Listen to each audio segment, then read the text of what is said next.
Hey, my friends, Mike again, and today we are going to talk about Grok. I don't even know how to say the name, but it's just been released like fully for anybody that has a Twitter account. So you do need a Twitter account. You just need to go over here to this right here, and you should have access. I don't think there's any API yet. I've been looking, can't find one. But on this, we get a deep search and a think. So once again, this is like my third or fourth video now about this.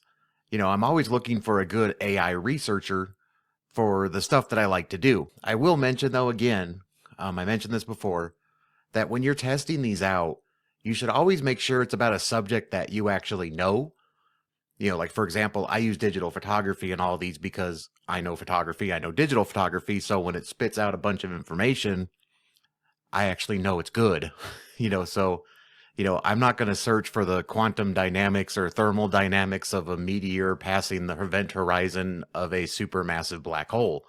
I mean, I probably could search that, but I wouldn't know if the data that I got was any good because that's, I'm not that smart. So always ask it stuff that you know, right? So the deep search, it looks like it searches deeply to deliver detailed, well-reasoned answers with Gronk's rapid, whatever that word is. And then it also has a think where it can solve the hardest problems like math and science and coding with our reasoning model. So that would be an interesting one to test out for doing some simple coding and stuff, which I have some plans for this weekend to do some more coding and try to make some cool things. But of course, I'm going to do deep search. And I already did the search because I didn't know how long it would take. Because if you saw my other video, it took Perplexity deep research like 5 to 10 minutes to give me a result. This took 58 seconds. So it did do a bunch of searching. It browsed a bunch of internet sites. I don't approve of some of those. I mean, CNET, that's just junk. I mean, Wikipedia, it is what it is.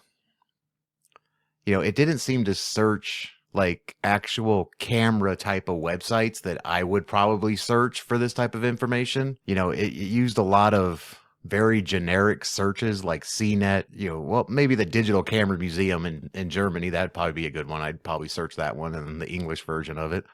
But CNET, I'd probably stay away from. They're basically just AI junk now. But anyways, here's what I got. Why are we not scrolling where I need to scroll? So we got key points. So it didn't do, wow, this is nice.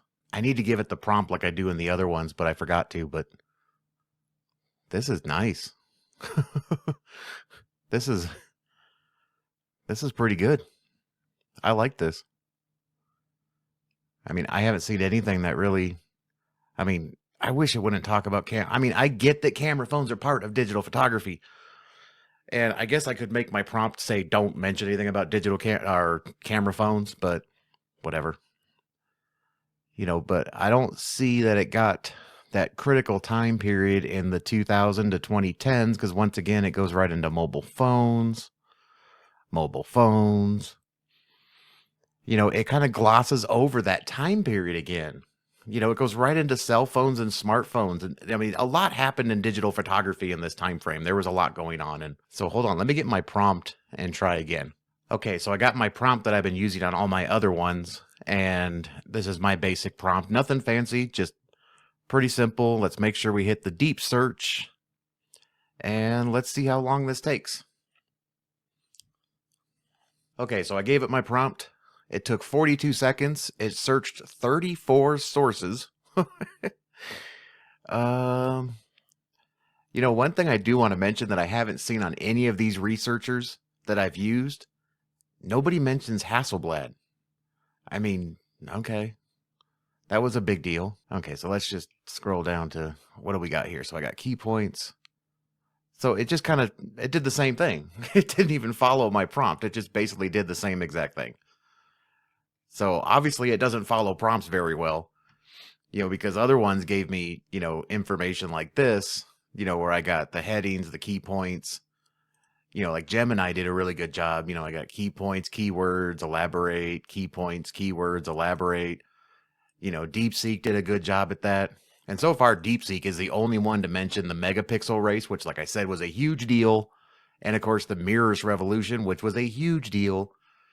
So, like I said, DeepSeek right now is still one of the best. I just didn't like how it gave me the responses back. But I mean, this one, it didn't even do what I told it to do. It just kind of gave me a lump sum, and it just basically said the same thing that's in this one, huh?